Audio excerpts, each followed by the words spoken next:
नमस्कार साथियों, मैं दीपांकर राज आप सभी का फिर से अपने इस यूट्यूब चैनल पर स्वागत करता हूं और आप सभी को आपकी आने वाली सभी परीक्षाओं के लिए शुभकामनाएं देता हूं।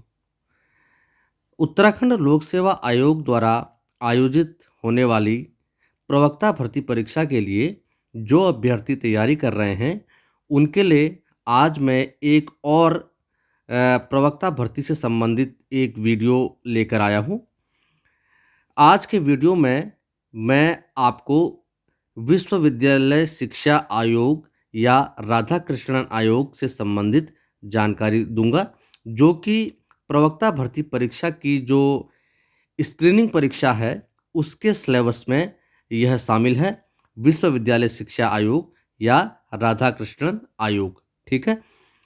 आज हम इस वीडियो में इसी से संबंधित जानकारी के विषय में चर्चा करेंगे, जिससे संबंधित प्रश्न प्रवक्ता भर्ती परीक्षा की स्क्रीनिंग परीक्षा में पूछे जाने की प्रबल संभावनाएं होंगी, क्योंकि यह प्रवक्ता भर्ती परीक्षा के जो स्क्रीनिंग परीक्षा का सिलेबस है उसमें विश्वविद्यालय शिक्षा आयोग या राधाकृष्णन आयोग उसमें शामिल है, ठीक है।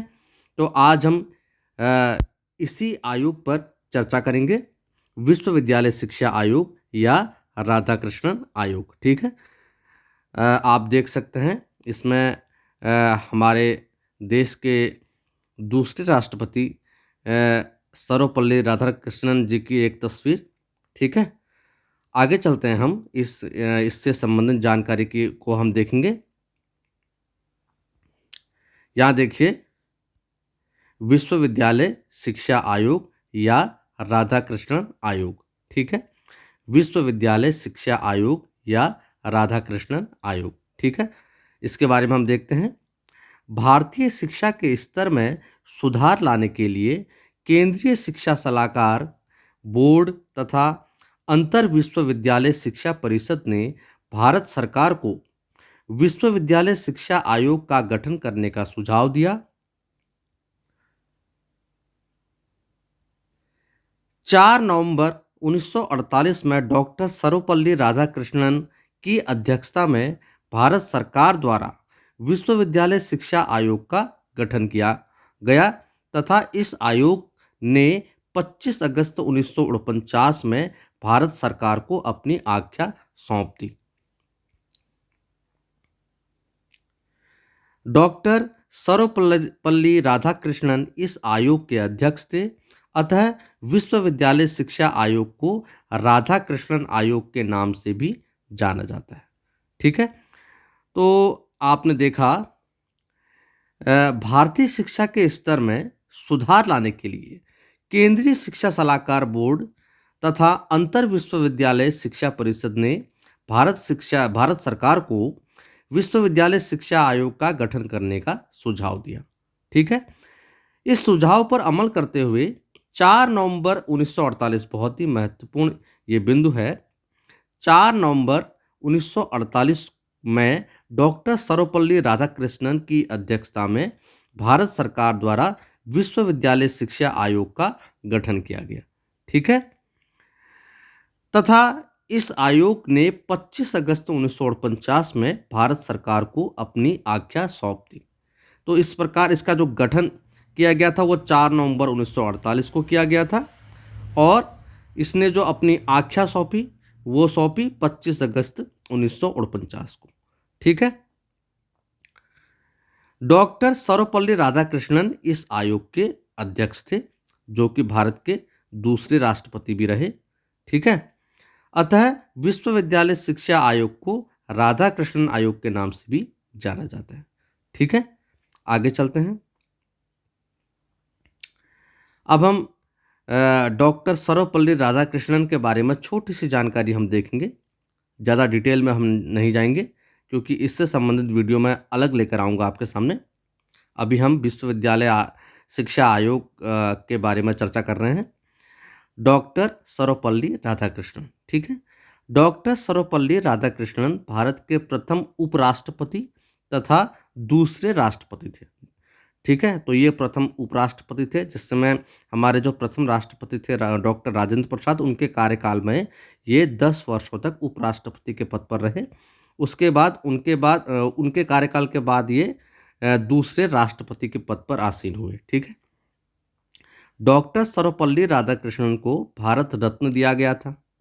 देश का पहला भारत रत्न 1954 में डॉक्टर सर्वपल्ली राधाकृष्णन,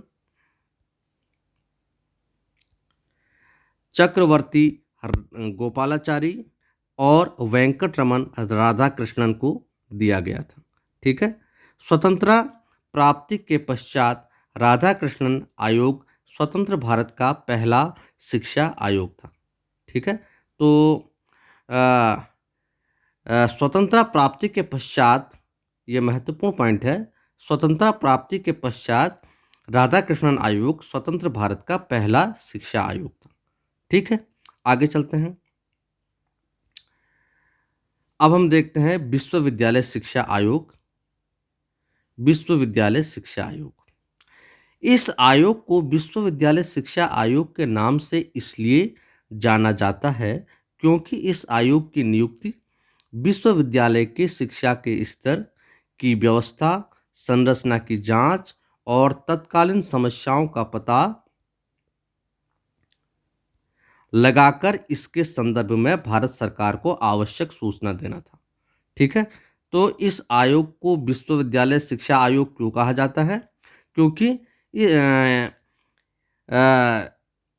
इस आयोग को विश्वविद्यालय शिक्षा आयोग के नाम से इसलिए जाना जाता है क्योंकि इस आयोग की नियुक्ति विश्वविद्यालय के शिक्षा के स्तर की व्यवस्था, संरचना की जांच और तत्कालीन समस्याओं का पता लगाकर इसके संदर्भ में भारत सरकार को आवश्यक सुझाव देना था।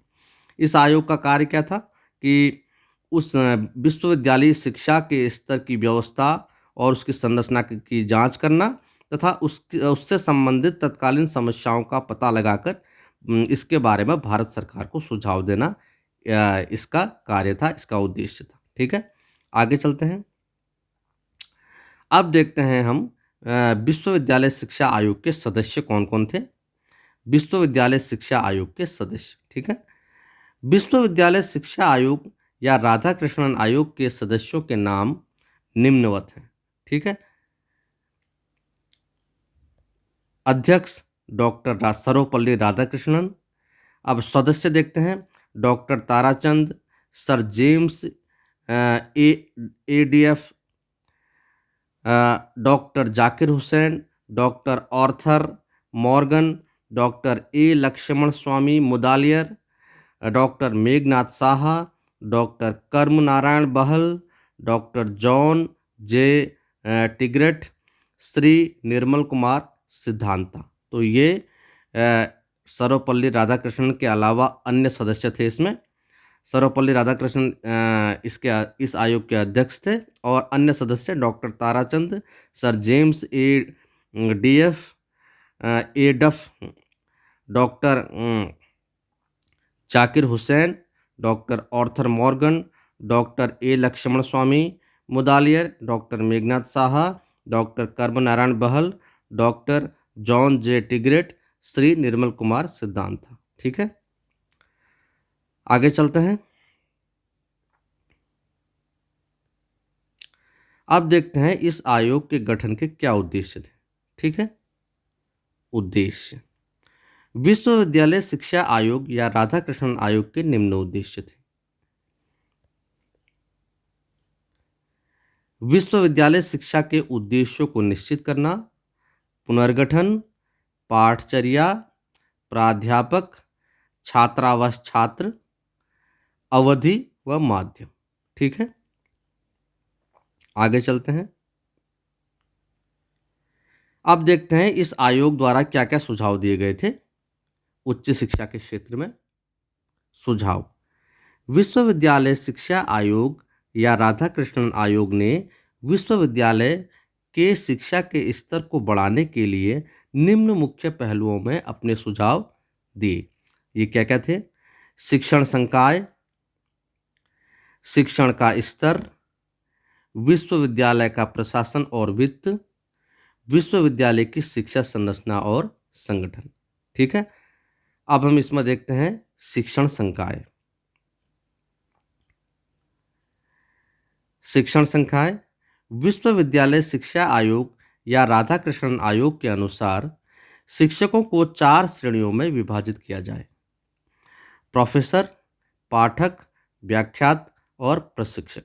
ठीक है, तो 4 श्रेणियों में इसको बांटा जाए: ये प्रोफेसर, पाठक, व्याख्याता और प्रशिक्षक। ठीक है, आगे चलते हैं।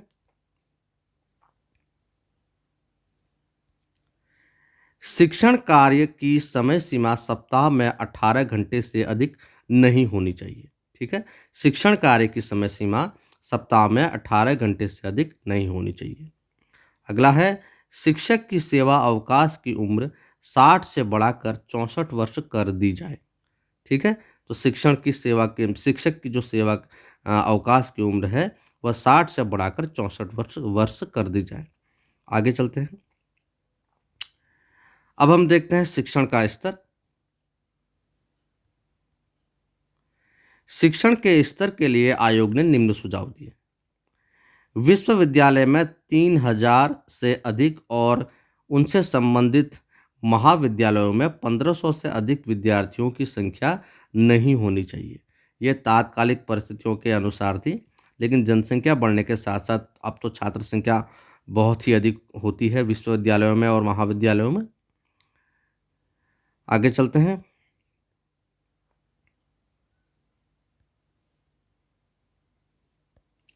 अगला पॉइंट है कार्य दिवसों की संख्या 1 साल में 180 परीक्षा को छोड़कर होनी चाहिए। अगला पॉइंट अध्ययन के किसी भी कोर्स के लिए पाठ्य पुस्तक निर्धारित नहीं करनी चाहिए। ठीक है, अगला पॉइंट परीक्षाओं के स्तर को उठाने के लिए फर्स्ट, सेकंड और थर्ड श्रेणी के लिए न्यूनतम प्राप्तांक क्रमशः 70, 55 और 40% होनी चाहिए। ठीक है, ये इस आयोग के अनुसार था, लेकिन अब तो 60, 45, 60, 45 और 45 से कम होता है। ठीक है, या 60 और विश्वविद्यालय स्तर पर 60% प्रथम श्रेणी और 48% द्वितीय श्रेणी होता है, उससे कम तृतीय श्रेणी माना जाता है। ठीक है, आगे चलते हैं। अब हम देखते हैं विश्वविद्यालय का प्रशासन एवं वित्त। विश्वविद्यालय का प्रशासन एवं वित्त। विश्वविद्यालय के प्रशासन एवं वित्त से संबंधित सुझाव निम्न थे: उच्च शिक्षा को समवर्ती सूची में रखा जाना चाहिए। केंद्र और राज्य सरकारों को इसमें साझी जिम्मेदारी निभानी चाहिए। शिक्षा में संबंधित नीतियां बनाने का कार्य केंद्र सरकार का होगा और राज्य सरकार उन नीतियों को अपने राज्यों में लागू करेगी। ठीक है, तो समवर्ती सूची में रखने का उद्देश्य ये था कि इसके बारे में निर्णय लेने का अधिकार केंद्र व राज्य दोनों को होना चाहिए। ठीक है, और इससे संबंधित जितने भी परियोजनाएं हैं उनका परिपालन केंद्र और राज्य दोनों मिलकर करेंगे। ठीक है, आगे चलते हैं। विश्वविद्यालय में एक रूपता लाने और महाविद्यालयों और विश्वविद्यालयों को अनुदान प्रदान करने के लिए विश्वविद्यालय अनुदान आयोग की स्थापना की जानी चाहिए। ये बहुत महत्वपूर्ण है। विश्वविद्यालय अनुदान आयोग यानी यूजीसी, जिसे यूजीसी कहा जाता है, तो यूजीसी की स्थापना की जो सिफारिश थी वो यूजीसी की जो स्थापना की सिफारिश थी वो इसी आयोग यानी राधाकृष्णन आयोग ने दी थी। ठीक है, आगे चलते हैं।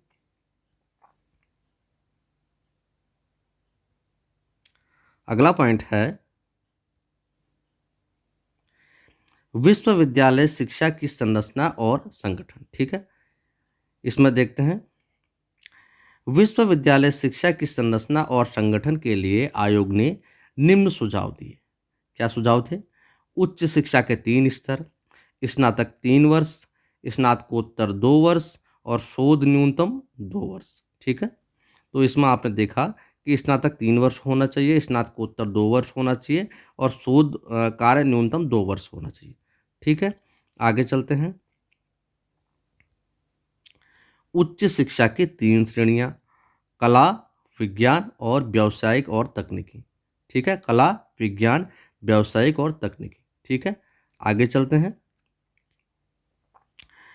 आवश्यक या व्यावसायिक व्यावसायिक और तकनीकी विषयों के लिए विश्वविद्यालयों में अलग-अलग विभाग खोले जाने चाहिए, ठीक है? व्यावसायिक और तकनीकी विषयों के लिए विश्वविद्यालयों में अलग-अलग विभाग खोले जाने चाहिए। शिक्षक शिक्षा, कृषि शिक्षा, वाणिज्य शिक्षा, तकनीकी शिक्षा, चिकित्सा शिक्षा, कानूनी शिक्षा के प्रावधान किए जाने चाहिए उच्च शिक्षा में, ठीक है? शिक्षक शिक्षा, कृषि शिक्षा, वाणिज्य शिक्षा, तकनीकी शिक्षा और चिकित्सा शिक्षा, कानूनी शिक्षा के लिए अलग-अलग संकाय होनी चाहिए, ठीक है? आगे चलते हैं। अब देखते हैं आयोग की आख्या। आयोग ने क्या रिपोर्ट सौंपी? आयोग की आख्या।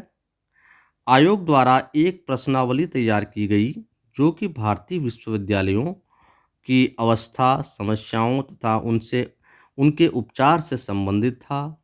लगभग 1000 विश्वविद्यालयों को मेल किया गया, जिनमें से 600 ने जवाब दिया और वापस भेजा। दूसरा, उन्होंने सीधे विश्वविद्यालयों के कुलपति, शिक्षकों और विद्यार्थियों से मिलकर विश्वविद्यालय समस्याओं को समझा।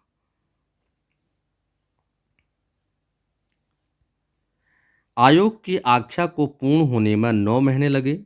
आख्या का कार्य 4 नवंबर 1948 में शुरू हुआ और 25 अगस्त 1949 में आयोग ने आख्या को भारत सरकार को सौंप दिया। आख्या को संपन्न करने में 747 पृष्ठ लगे, जिसे 15 अध्यायों में विभाजित किया गया था, ठीक है? आगे चलते हैं।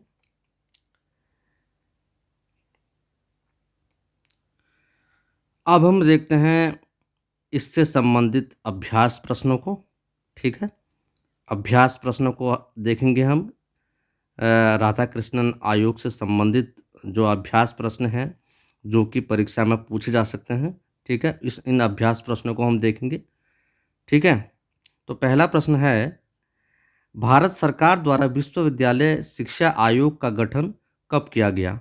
तो जैसा कि आपने अभी देखा, तो इसका गठन किया गया था 4 नवंबर 1948 को, ठीक है? भारत सरकार द्वारा विश्वविद्यालय शिक्षा आयोग का गठन कब किया गया? 4 नवंबर 1948 को, ठीक है? अगला प्रश्न है, विश्वविद्यालय शिक्षा आयोग के अध्यक्ष कौन थे? तो ये थे डॉक्टर सर्वपल्ली राधाकृष्णन, ठीक है? इन्हीं के नाम पर इस आयोग को राधाकृष्णन आयोग भी कहा जाता है, ठीक है? अगला प्रश्न है, राधाकृष्णन आयोग ने अपनी रिपोर्ट भारत सरकार को कब सौंपी? तो ये सौंपी थी 25 अगस्त 1949 को, ठीक है? राधाकृष्णन आयोग ने अपनी रिपोर्ट भारत सरकार को 25 अगस्त 1949 को सौंपी थी, ठीक है? आगे चलते हैं। अगला प्रश्न देखेंगे हम। अगला प्रश्न है, स्वतंत्रता प्राप्ति के बाद स्वतंत्र भारत का पहला शिक्षा आयोग कौन सा था? तो ये था विश्वविद्यालय शिक्षा आयोग या राधाकृष्णन आयोग, ठीक है? अगला प्रश्न है,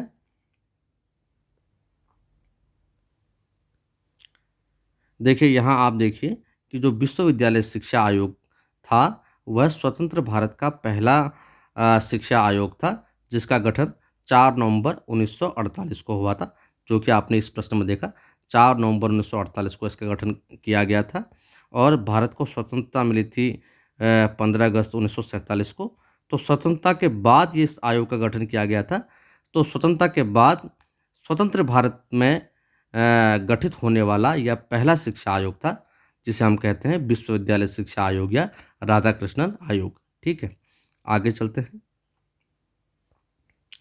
अगला प्रश्न है, विश्वविद्यालय शिक्षा आयोग में उच्च शिक्षा को संविधान की किस सूची में रखे जाने की बात कही गई थी?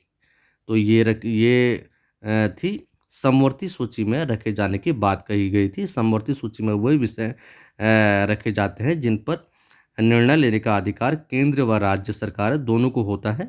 तो पहले यह संघ सूची में थी, ठीक है? इसके बारे में निर्णय लेने का अधिकार केवल केंद्र सरकारों को होता था। बाद में इसे 1976 में इसे समवर्ती सूची में रख दिया गया। ठीक है, अगला प्रश्न है,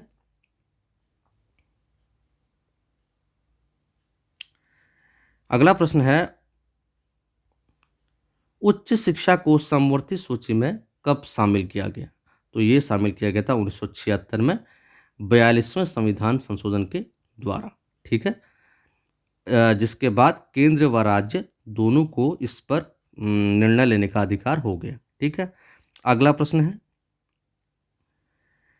विश्वविद्यालय अनुदान आयोग की स्थापना का सुझाव किस आयोग द्वारा दिया गया था? देखिए, विश्वविद्यालय अनुदान आयोग यानी जिसे हम बोलते हैं यूजीसी। ठीक है, यूनिवर्सिटी ग्रांट कमीशन। तो विश्वविद्यालय अनुदान आयोग या यूजीसी की स्थापना का सुझाव किस आयोग द्वारा दिया गया था? तो यह दिया गया था विश्वविद्यालय शिक्षा आयोग या राधाकृष्णन आयोग के द्वारा। ठीक है, तो ये था राधाकृष्णन कमीशन या विश्वविद्यालय शिक्षा आयोग, जिससे संबंधित प्रश्न प्रवक्ता भर्ती परीक्षा में पूछे जाने की प्रबल संभावनाएं हैं। तो मुझे उम्मीद है कि ये जानकारी आपको अच्छी लगी होगी। ठीक है, तो आप इस वीडियो को देखिए और अपनी तैयारी इस वीडियो के माध्यम से कीजिए। इसमें जो बिंदु मैंने बताए हैं उन बिंदुओं को आप ध्यान से देखिए और इससे संबंधित जो प्रश्न यहाँ मैंने दिए हैं, इन प्रश्नों को भी आप बार बार देखिए, ये प्रश्न आपको याद हो जाएंगे। ठीक है, ये अभ्यास प्रश्न आयोग की आख्या है, इससे संबंधित जो सुझाव हैं इनको आप ध्यान से देखिए। इस वीडियो को आप बार बार देखेंगे तो ये वीडियो आपको, ये जानकारी आपको आसानी से याद हो जाएगी। और मैं उम्मीद करता हूँ कि अगर आपने इतनी जानकारी ले ली तो इससे संबंधित प्रश्न आपके नहीं छूटेंगे। ठीक है, तो आप अपनी तैयारी को जारी रखिए और इस विश्वविद्यालय शिक्षा आयोग के बारे में जो जानकारी मैंने इस वीडियो में दी है इसको आप बार बार देखिए। ठीक है, इससे आपका अच्छा रिवीजन होगा। ठीक है, तो मुझे उम्मीद है कि ये जानकारी आपको अच्छी लगी होगी। अगर ये जानकारी आपको अच्छी लगी, ये वीडियो आपको अच्छा लगा, तो इसे आप लाइक कीजिए, शेयर कीजिए और मेरे चैनल को सब्सक्राइब कीजिए ताकि मैं जो भी वीडियो अपलोड करूं वो आप तक तुरंत पहुंचे। ठीक है, बाकी की जानकारी मैं आपको अगले वीडियो में दूंगा। ठीक है, अगला वीडियो मैं मुदालिर कमीशन पे बनाऊंगा। ठीक है, आप मुझे फॉलो कीजिए, मेरे चैनल को सब्सक्राइब कीजिए, मेरी वीडियोस को लाइक कीजिए, शेयर कीजिए ताकि और लोगों पर के पास भी ये वीडियो पहुंचे, जो लोग प्रवक्ता भर्ती की तैयारी कर रहे हैं। ठीक है, और आपको शुभकामनाएं, आप बहुत मन से ये मेहनत कीजिए। उम्मीद है कि आपको जल्द ही सफलता मिलेगी और एक अच्छा पद और सरकारी सेवा आपके हाथ में होगी। ठीक है, तो बाकी की जानकारी मैं अगले वीडियो में दूंगा आपको। बहुत बहुत धन्यवाद आपका। Thank you.